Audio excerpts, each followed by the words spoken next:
Welcome to Behind the Teams. I'm your host, Nicole Howe. My career has been defined for a search for what separates the good from great and why some teams succeed and others don't. I've looked at this from the court as a professional athlete, through the lens of psychology throughout my studies, and now from the inside of design and product recruitment. On this show, we sit down with leaders to understand how they approach leadership. We dig into their stories, beliefs, and behaviors about what defines success and how to help your team perform at their best. Today, I'm joined by Simon Lester, Head of Product Design at Nuix, a leader who has spent his career building small, high-functioning design teams, proving that you don't need size and force to get exceptional results. We covered a lot of ground in this conversation. Simon took us back to the very beginning and talked about some of the experiences that shaped who he is as a leader. We talk about psychological safety, what that looks like within teams, and he unpacks the balance that you have to strike in giving people the freedom to make mistakes while keeping them on track. Simon is refreshingly honest about how empathy is central to his leadership and what that looks like when building a team. Let's get into it.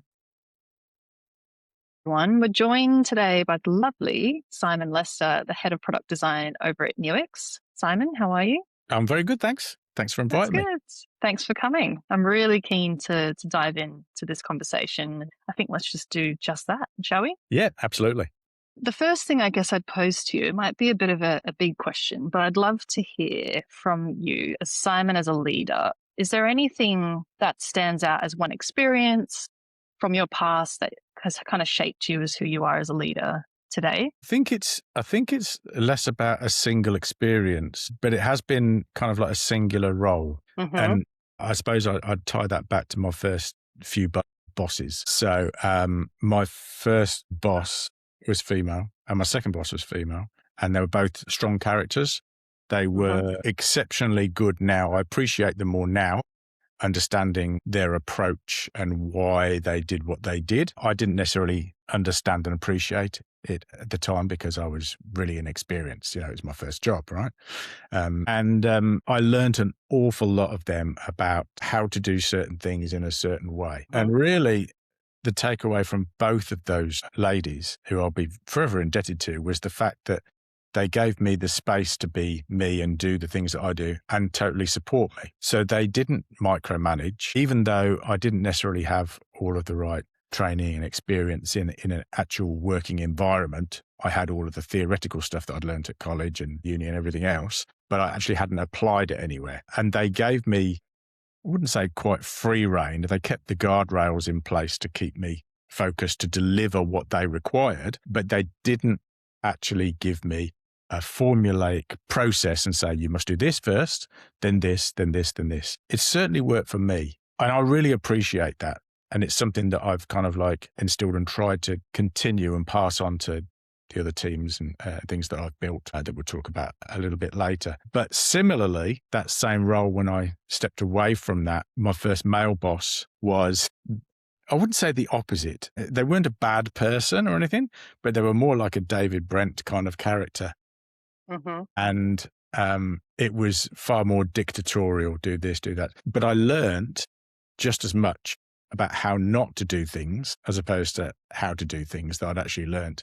And it actually validated and reinforced a lot of my thoughts that I'd had prior to that.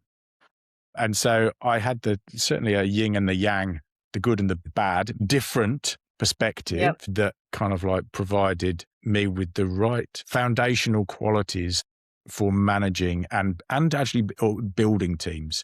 That didn't come too much later on for me, but certainly managing teams and then understanding how to manage people, I suppose. So yes, not to answer your question, it wasn't necessarily a single experience, but certainly that's those foundational experience made a huge difference. And I'm really super grateful to them because my first bosses were a good experience. And what I hear now from when I hire people is that in a lot of cases, that's not true. And certainly true of certain industries, and that seem to come from a bit of I don't know, it's masculine, but it's a toxic environment and very dictatorial. And I've always done the opposite and managed to build, I'd say, highly skilled, high functioning, efficient teams Yeah. smaller teams. Do you feel as though now that you're in sort of a leadership position, do you ever find yourself leaning into those different aspects, whether it's drawing from qualities of the two female leaders you had, and maybe some aspects of the male leader as well in different scenarios with different people? Or is your philosophy more the way that you lead your team is always going to be a certain way? Like, how much do you see yourself? Have you ever stopped and thought, oh, actually, I see some of those qualities from that male leader as well? Yeah, and I'm constantly reminded, and I catch myself sometimes, or even if I don't spot it, I've now hired some amazing people in my team who actually keep me honest, and they will actually pull me up and say, "Did you really mean to say this, or did you mean that?" And I actually, yeah, have to second guess myself and say, "Oh yeah, I did say that, and that's maybe not quite right." So I've got, I think, one of the qualities that's probably missing from some of those things and that helps guide me is the listening. I know that typically when you become, I say typically, my understanding for a lot of managers is that when they apply for jobs, they have a whole load of lists of responsibilities and you must do this and you must do that, and the process is all set in. And it's almost like a checkbox ticking exercise as to, oh yeah, I've got to do this and say this. And they act in that same manner. I wouldn't say I'd throw the responsibilities list away or anything, but I might tackle things in a slightly different way based on experience and knowledge and knowing what I think gets a better result. Happy to work with companies and teams that have different approaches, and I'm all for openness and collaboration on those things. Doesn't work, or I know that something hasn't worked in the past, I'll try and vocalize those things up front. I do catch myself sometimes when people ask me, "What can we do X or Y?" And it takes me back to why are they approaching it that way? We know that that doesn't work. And then I understand that in some ways, they need to actually experience why it doesn't work themselves in order for them to learn. And that was one of the things that I had from those first two managers that I talked about before, is that they allowed me to make mistakes. Now, I know that's that's talked about quite a lot now in terms of people management skills classes and those kind of things. But a lot of business, they'll say one thing, but they don't actually live it.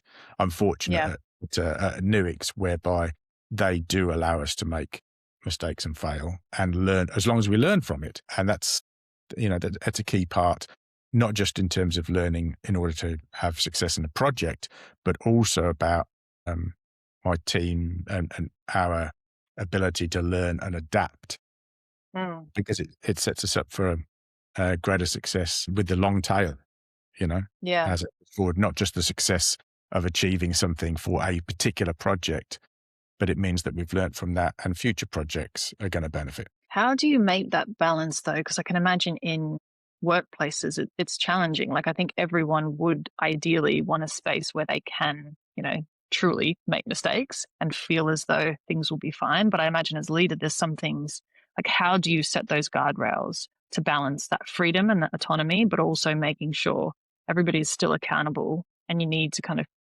hopefully not make catastrophic mistakes as well. How are you finding that? Yeah, I don't know how everybody else does it, but for me, the only way of getting that to work is little and often. So I have stand up with my team 4 days a week, and we have half an hour. We talk about red flags, green flags, and all those kind of things.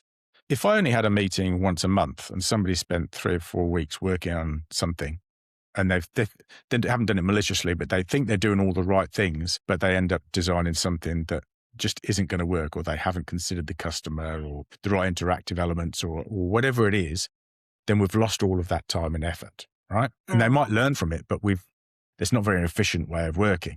If we're having those conversations on a daily or even weekly basis, then you can actually recognize, or you should, if you're a decent manager, there's signs that, well, actually, that's not actually going to work. Do you see how that might not work? And let them try and come to those conclusions themselves. And in my experience, they, particularly in small teams, they come to those conclusions quite quickly. I think larger teams, people can hide behind the numbers, or they can hide behind just saying overview. words, conversation, statistics, or whatever to prove their point without actually going into some of the detail that's required. In a small team, you can't hide. And so those conversations, I think, are easier to have because my team is super collaborative. So we're all able to provide feedback in the right ways. Sometimes the feedback for somebody making perhaps an error of judgment or they're taking it down the wrong direction is picked up by somebody else in my team. And we're all comfortable with that because we've got a sense of trust and a safe space to actually be able to do that. It's much harder if it's in a bigger team or you've taken it out of the product design team into the wider product team or the engineering teams and everyone else. And then somebody points the finger at it. If you can get to that stage much, much earlier, not just in terms of speed, but before it actually goes out to the broader teams, then it's easier for people to accept and adapt and change. Yeah. And the second part to that is, of course, is that when somebody does make a mistake, you support them in rectifying or coming to that conclusion or whatever the next steps are, rather than leave them high and dry. I think that's, again, that's the bit that's often talked about, but I hope happens elsewhere. It certainly does in my team. I think there's two really important points there. The little and often is a really great way of framing it. And if I think, because my background in sport, I think was foundational to shaping how I am. And I think if I think about how teams operate, we, in a sporting environment, at trainings or even in games, we will see each other's mistakes. And because we're so close to proximity to each other, you can learn that way as well. So you don't necessarily need to make the mistake yourself. But if you're coming together often and in an environment where it is safe to talk about in detail, like you say, it's easier with a small team. You can then pick up, actually, that's a good learning. And it doesn't even have to be your own mistake. And I think that's all kind of about culture building as well. But the interesting point that you make is about supporting your team. I think it's just something that leaders will just struggle with personally because it's about ego, isn't it? Like at what point do you kind of have to step up and go, it's my team, so I can wear that as well? But I think it's such a challenging thing for people to do. Have you always felt like you're quite comfortable doing that, or has it been an active thing that you've had to work on to be able to stand up to, senior leaders that are above you and say, put your hand up and kind of own those mistakes that your team might potentially make? I have done, yeah, a few times. And sometimes I've taken that. It's much when you get to a certain level, it's not about pointing the finger about where the problem lies, but the fact that you're vocalizing it naturally lands with you, not necessarily the team or the individual involved, because the execs or somebody don't really care. They just want it resolved or to understand how it happened. And as long as I can relay those elements of the information, then it tends not to get escalated or continue. I'm not continually reminded about, remember when you did that or your team did that. Nobody wants to hear those kind of conversations. It needs kind of like challenging at the time, sort it out, rectify it, and then move on. Nobody should be kind of like holding that bitterness further forward.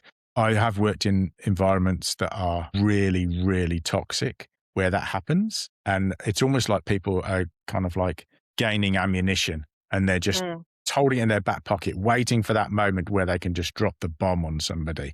And either take the spotlight off themselves or drop somebody else in it. They're horrible environments to work in. I know that they still go on. I'm so grateful to be out of that kind of like environment. And I know how to. I was very recently, before I joined Nuix, I was working in a super toxic environment. And it's the first time I would say I'd experienced proper bullying in an office environment, physical and mental bullying. And this person had been doing it for years. Everybody knew about it. And rather than get reprimanded, he had so many black marks against him from a HR perspective. But lo and behold, he just kept getting promoted and it's time for me to leave. Yeah. Certain things weren't going to change and I wasn't prepared to kind of like sit in that environment. But one of those things, again, there's a silver lining. This is a learning, right? Is that I've now experienced bullying. I know what it feels like. And if you've ever experienced not just bullying, but if you've experienced all sorts of things, whether it's a challenge in nature, messing up at a presentation or anything else, if you haven't experienced those things, you can talk about them from a theoretical perspective. But if you've actually lived them and done them, you can sit with that person and work through, at least discuss, listen and support so that you actually get to a better place. So you don't stay in that place. I think Yeah. a lot of people sit in those places for a long period of time and it just becomes second nature. That's just how work environments are. Yeah. Do you think there's anything that you can do if you reflect now on your time there, anything that you could have done to better cope or even change that relationship that you had with whether it's that toxic person or the environment in general? Or do you believe Not you've in, got to get out? not in that particular case. I'm not going to name names or companies, but it was an advertising.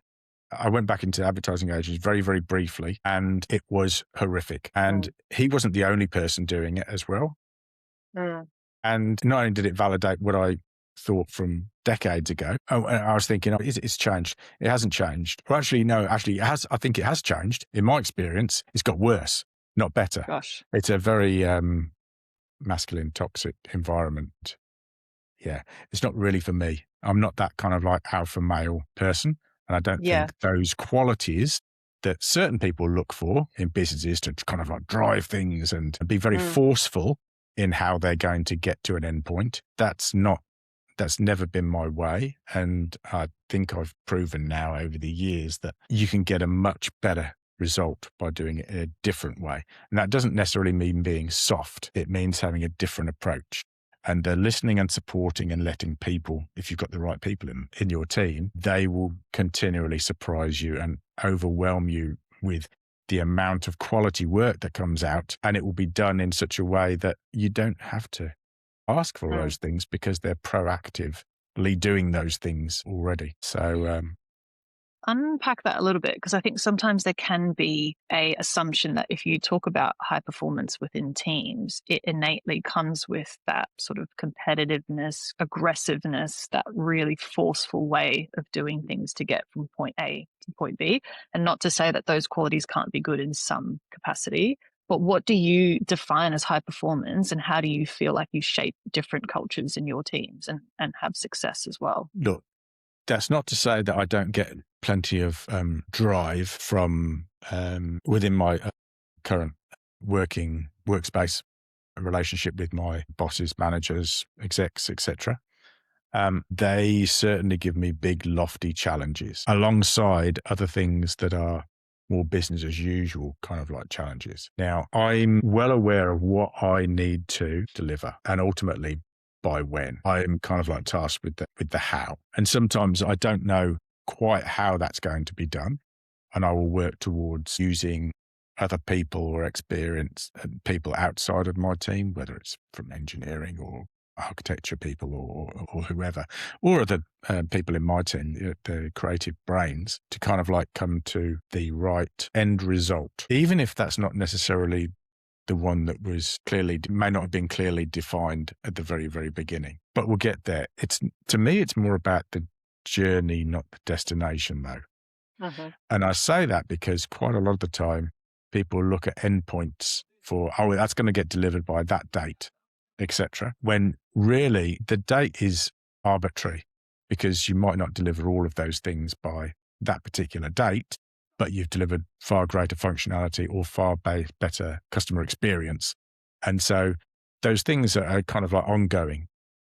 Most of the tasks that I've set with at the moment, they're about evolving. They're not defined tasks. I will do this and then that's done. And then for that release or for this, that and the other, those things are constantly evolving, constantly improving. And that if you look at things in terms of, I think it was Jimi Hendrix who said, you can't just cut out the perfect wave of the ocean and put it in a box because it's continually moving. And I feel like that's how a lot of our projects and work, and certainly from a product design perspective, we are constantly evolving and moving in those. If you get the right people in your team that buy into that mindset, it's not necessarily the answer, but it really, really helps because I don't want work to be a teeth pulling exercise. It shouldn't be. I spend more time at work with those people than I do at home with my kids half the time. And so I want that to be an enjoyable experience. It doesn't mean that we don't have challenges along the way. It doesn't mean that we don't have deadlines and stress and all those things. But I think they can be mitigated with other factors, and having a sense of satisfaction about your work, an achievement about what you've provided. Yeah, I did that part. I did this. And also for them to get the recognition for that really helps with, I'm going to say it's not the end result, but the result of whatever those challenges and projects were. I get I think I get much greater satisfaction now from getting my team getting the kudos rather than myself. I don't know whether that's an age or a managerial thing, but it's really nice when people are singing my team's praises. And I think there's something nice about that.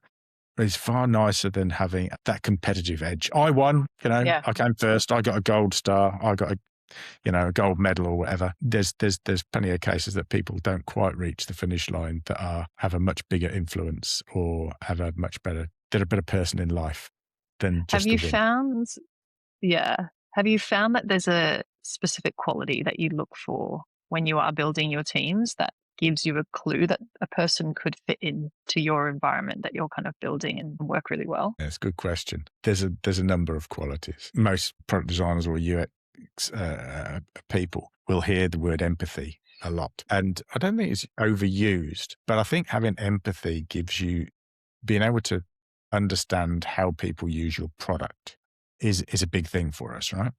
But I think empathy extends far beyond that. It's empathy for other people that you work alongside in other teams or anything else like that. Empathy accounts for an awful lot in my team. I think they don't necessarily have to have the world's greatest confidence when they join my team. In fact, there's plenty of people that have joined that perhaps, well, they certainly didn't have the confidence that they now do, partly because they've either had a bad management or they haven't been encouraged in the right areas or congratulated and given approval for certain things or the responsibility for certain things. All those things grow. Empathy is a big factor, but I think also being able to be transparent. So and being open and being able to flex. One of the things that when I've built high functioning and efficient teams, nobody in the team is the same. They've all got very, very different skills from very different backgrounds and everything else, but they've all got certain qualities such as an openness to be challenged and to challenge other people in a nice way so that it's with positive framing, understanding and empathy, and also be able to kind of like adapt, listen and adapt. There are plenty of people, 10 years ago, I was struggling in certain ways in the industry because everybody wanted, I just need somebody that does branding, or I just need somebody that does user experience. I just need somebody that does the UI, just the interface. I just want them to be they didn't want generalists. They wanted somebody specifically to do this, come in and do that one slither of the pie. Well, things have changed over the last, 5-6 years, I would say, particularly. People are starting to want generalists, certainly in my kind of role, that they have a greater understanding across a bigger picture. And it's not just about the interface. It's about there's the bottom line for the business. I had a business for 15, 16 years, so I understand the importance of the bottom line. I worked in advertising and branding, so I've kind of like got that there. I've got all of those things. I think that definitely helps, and having a broader sense of wanting to learn. I think that's another thing. All members of my team seem to want to challenge themselves in some way as well. And I don't just mean in terms of work and AI, for example, and use that as an example. It can be challenging themselves in something outside of work that gives them the confidence to be able to present or whatever it might be. Those things need to be encouraged as well. As a manager, I think you should. And if you don't understand your team's dynamics out of the workplace, then really they're just resources, not people. And I have people in my team. Oh, that's interesting. That's a really interesting way of framing it. And I think timely for all the kind of chatter about how AI might start, eating up people's roles. And I just think there's so many aspects particularly of design, that still need a human involved in it, and especially for leaders to be remembering that they're leading people at the end of the day. You've kind of touched on throughout that leading, smaller, really efficient performing teams is somewhere that I think you've probably chosen to be in, right? And I can see how there's what do you think are the differences between having a small team and a bit of a larger team? What can you do as a smaller team and achieve that bigger teams can't? Well, it's a good question. So larger teams have a level of inefficiency. And this is only my experience. I would say that I worked for an agency for a period of time, quite a while ago now, and they had a massive UX team. It was enormous, probably 20 or 30 people out of about 120 odd people that were trying to deliver a big financial platform. I joined that team after 12 months or so, and I just asked some basic questions about, have we got an overall information architecture for what we're trying to build? And they hadn't even done that. When I asked certain other questions about, do we know the personas of the people that we're actually building this for? No. Everyone's focused on those screens, what it might look like. And they're not really thinking about some of the bigger stones that they need to actually uncover first. And so that's not the only example I can think of, but you can get really lost in a team and people feel, I don't know whether safe is the right word, but they can hide, or they can move things around to make it look like they are perhaps more productive than they are. Let's put it that way. And so I think in small teams, and I mentioned it before, you've got nowhere to hide. Yeah. And it's not just in those larger teams, the manager evaluates people's work. Other team members tend not to, in my experience. When you're in a small team, everybody's evaluating what everybody's doing all the time. And there's much greater collaboration. Yeah. Because you don't have to I've booked a meeting with these 6 people. So-and-so can't make it and so-and-so can't make it. You can move like lightning. I mean, the startup model is, it's an interesting model. I wouldn't want to go back into that world necessarily, where you're wearing, 5 different hats and you're all kind of like jumping around. It's a little bit too manic for me now, and I don't think that's where I'd like to be. But what a fantastic learning experience that would be, and is for a lot of people. I think even people in my team I know have come from that environment are much more well-rounded in terms of not just how they design or who they're designing for, but also how they present and how they can get their ideas or thoughts across in such a way that it resonates and actually gets actioned. And that's a lot of the people in the bigger teams don't even get to present their work. It gets handed off to somebody else that presents their work for them. To me, that's a bit of a red flag. I try and get all my team, even if they're not necessarily wanting to present, but to present their own work, and nothing gets sent out without, a rationale or the thinking behind it, so that we can cover off a lot of those questions before they get asked. So I think for me, yes, it's been a conscious choice. I want to stay with the smaller teams. I don't want to work at a bank or a big financial institution with a team of, 40, 50 people. I don't think I'd fit in that environment anymore. Yeah. I'm too old for that now. Old and grey. That's not true. But it sounds like your style is, like your belief is that you need to stay close to your team. And I think naturally in bigger organizations or teams, it's not possible to be close to every single team member. And I think it has, the positives are there. You can work with that person, understand that person, help nudge them in the right direction if they're going down the wrong path. But I think equally, it's also in small teams, you see if, poor behavior or poor attitudes are there. And I think you can rectify that a lot quicker than bigger orgs. And I'm a big believer in, if you let, more negative or undesirable kind of ways of working or attitudes fester, it just spreads throughout the team. So I think in small organizations, you can be quicker to intervene. And I think there's another part to that, which might be worth just touching on slightly, is about difficult conversations. Yeah.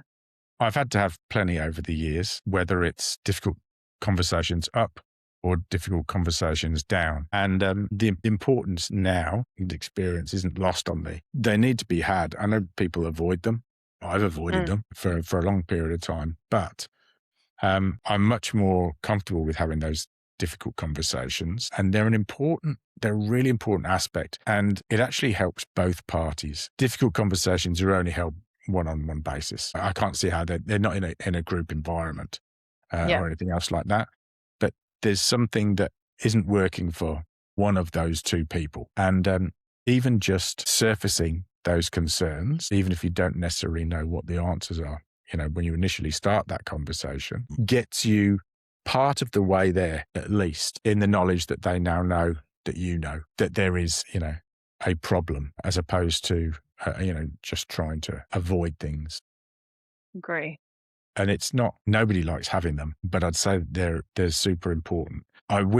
There's a couple of cases where I wish I'd had difficult conversations with people. It would have stopped a lot of toxicity in some of those environments, not where I am now, but in previous ones. And on top of that, I wouldn't have lost good people from my team. If you don't have it, the knock-on effects can be catastrophic. In my case, they were bad. They weren't catastrophic. Good people making decisions to leave your team or your business or anything else for the wrong reasons, to me, sounds like a disaster. It sounds like it's an unnecessary step, or something that could have actually been rectified.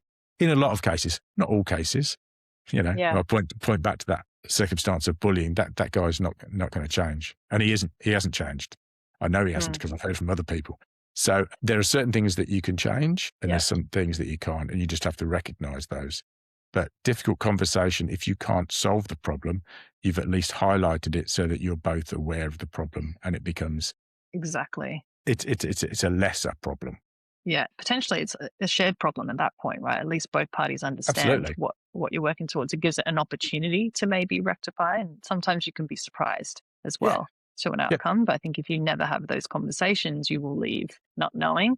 In my experience as well, like, I'm not sure if you do this, but I think sometimes within my hesitance to have difficult conversations, create a reality that's not there. And often once you've had the conversation, it's never as bad as you imagined it to be. So I think it is about, and I think it comes with experience of having those challenging, difficult conversations time and time again. And you realize, as you said, it's better to just kind of tackle it sooner rather than later. Yeah, and it's not about going in there with the answer. The first part is to listen, and listen from both sides. Tell me why you think this is a problem, or, well, I thought the problem was this. There has to be that kind of like listening aspect. Unfortunately, some people don't do the listening part. They go straight in, and it just tends to make things worse. Yeah. But yeah. Now, you touched on there that being there's maybe some scenarios where you regret not having those difficult conversations. Can you cast your mind back and think about times where you've done something from a leadership perspective or managerial perspective that you don't do now? Like something that maybe you believed about being a leader that you've just parked? Yeah, absolutely. It's all part of a learning process, this whole career thing, right? So throughout my years, I've tried to do the right thing and listen to myself and my gut. And there's been some periods in my time, over that time, whereby I perhaps haven't listened to my gut. And this came about relatively recently, where I didn't. I made a decision that had repercussions for my team that, and it affected me badly for about, 4 or 5 months, whereby I won't go into specifics. I didn't listen to my gut.